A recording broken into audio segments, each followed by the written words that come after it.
Hello, welcome to Homeopathic Services. My name is Pierre Fontaine. I've been a professional homeopath for about 30 years. Today I am talking about dementia and Alzheimer's. Most particularly Alzheimer's in the sense that there's new information. And that is, apparently, this was, I always print what I read from in order to give you the information. So this is from US World News, US World News, Tech and Science. Alzheimer's disease starts in childhood, with symptoms found in babies less than a year old, study shows. And that's, so you can Google that if you want to have the straight up information. But I'm gonna talk about three different studies here, because many years ago I said Alzheimer's is very similar to autism. For most of you who know me, who listen to my video clips, I do a lot of autism. That is the very major bulk of my practice. And we've done wonderful things for children on the spectrum. Really, really terrific. But many years ago, I said Alzheimer's seems, at least the way it looks, like autism. Namely, there's lack of eye contact, lack of socialization, and and eventually lack of speech. No recognition of people, think kind of glassy look, or people as if they were objects. So it's very much like autism.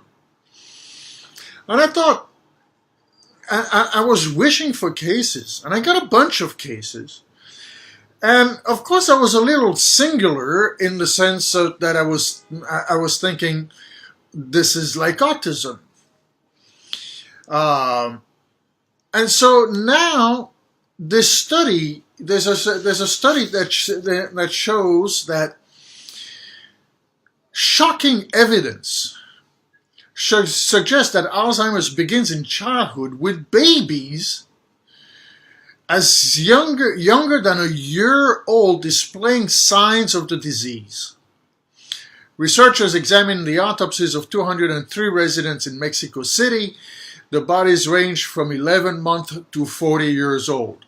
And they found two abnormal proteins associated with Alzheimer's. I'm going to talk about that. Those two, long name, hyperphosphorylated tau and beta amyloid. It's also known as the tau, T-A-U effect. Okay? Or the tau tangle. Tau tangle, much easier than those two proteins I just mentioned. The problem with that is those are the markers. We could say old markers, because we also know that even though they are found in people with Alzheimer's, what we also know is that most people have this, just like it shows in this study here. It doesn't really say all that much. But we have found people who die with sharp minds have brains that are clogged with this tau effect, or tau tangle. So it's not the tau tangle. Those two proteins are not really markers for Alzheimer's. Okay, is what they call the tau junk. There's all kinds of different names for those two. That means it's possible to have Alzheimer's brain, but no dementia. Okay, so that's what a professor in neuroscience at Northwestern University, who's been studying brain tissue, has said. So, long story short here, because these two proteins seem to appear very quickly in the brain of even babies. So it is theorized that possibly these two rise or appear because of pollution.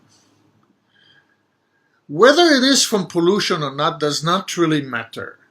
As a society, we should do everything we can do in order to lower pollution. Okay, great. But on an individual basis, I thought when I read this, there are 3 studies here. When I read these studies, I thought, how does this relate really to my thinking of Alzheimer's being like autism? And what are the remedies? There are remedies that are not, I wouldn't say common, because I don't use a set of remedies. Let's say 12 or 20 different remedies in all cases of autism. There are hundreds, there are thousands. They are all potential. But there are some remedies that keep on coming back. And the remedies that keep on coming back are commonly early flowering plant. What I mean by early flowering plant, before plants develop flowers, the world was what grew on Earth was evergreen, ferns, ginkgo biloba, for example, pine trees, and all these, and the big tropical plants. That's what we had. Okay, we had plants without flowers. Then came flowers. The first flower, the first flowering plant, I had a remedy made out of. It is from New Caledonia in the middle of the Pacific. So, be that as it may, what I have found is that in children with autism, early flowering plant, in other words, early in DNA development of flowers, those remedies, when I start a case, those remedies are quite common, not exclusively, but quite common in order to open a case of an autism case. I had a case actually today where I gave an early flowering plant, an early DNA flowering plant, and now I have moved to a bit older or younger in the evolution. Younger, it came later. In other words, it is more developed. Okay, because it develops from a basic DNA into something that is more sophisticated. So I gave a more sophisticated, from a DNA point of view, plant remedy. And when I look at my cases of dementia, as well as Alzheimer's, what do I go to?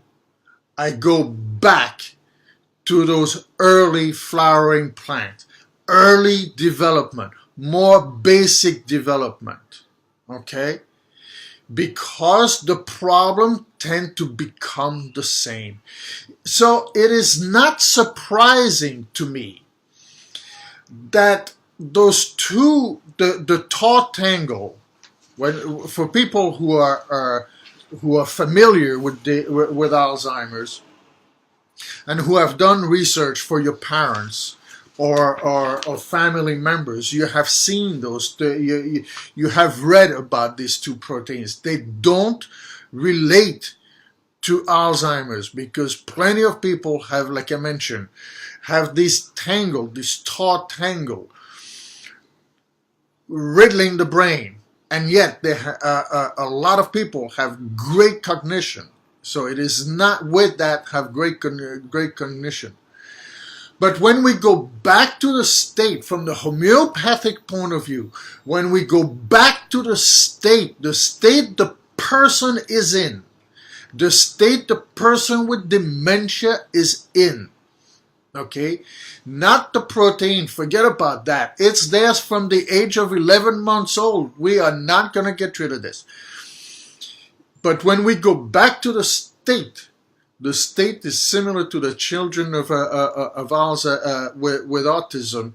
And to me now, it comes full circle. It is always fabulous to see that what we can observe, what is said, is always ahead of the research. Of course it is, because it is live. It is what we can communicate. Someone can communicate the state from mouth to mouth, from mouth to ear.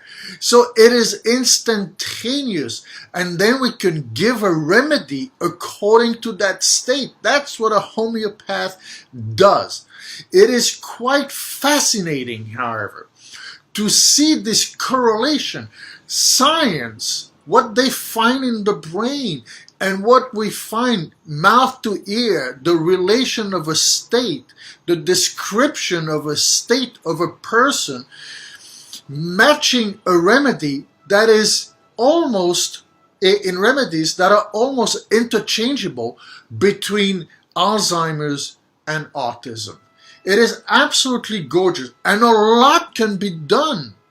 A lot can be done. You see, when these brain scans are done, and they give you the result, well, your uncle, your grandmother, your mother has these plaques from these two proteins, the TAU, the tau tangle.